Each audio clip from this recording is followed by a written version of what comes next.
Shunday vaqtlar keladiki, biz bir-birimiz bilan gaplashib, maslahatlashib o'tirganimizda bir-birimizga shunday maslahatlarni bera olamiz va beryapmiz ham, berganmiz ham.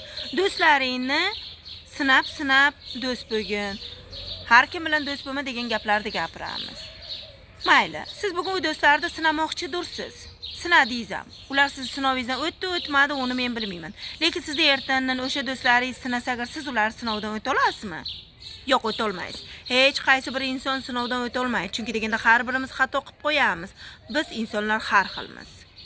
Agar sizni qalbingizni og'ritgan biron bir yaqiningiz yoki do'stingiz yoki biron bir ishongan insoningiz bo'lsa, agar siz uni birdaniga dushman hisobiga qo'shib qo'yasiz. Nima uchun, nima sababdan? U sizni qalbingizga zarba berdimi? Qalbingizni og'ritdimi? Balki u sizni to'g'ri yo'lda yurishingizni istagandir. Balki u sizni harom ishlarni qilmasligingizni istagandir. U sizga to'g'ri yo'lni ko'rsatyapti-ku. Ha deb sizni qalbingizni og'ritgan har bir insonni birdaniga o'zingizga dushman deb qabul qilmang.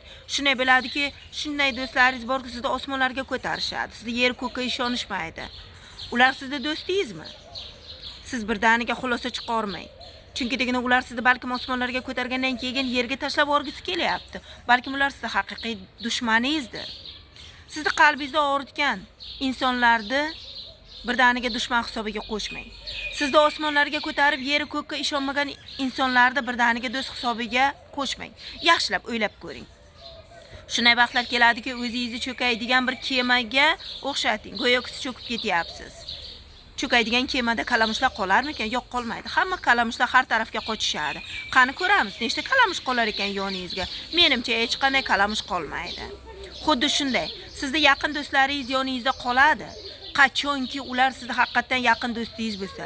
Agar ular kalamushlar bo'lsa, ular rosta sekinlik bilan yoningizdan qochishadi. Yana yaxshilab o'ylab ko'ring.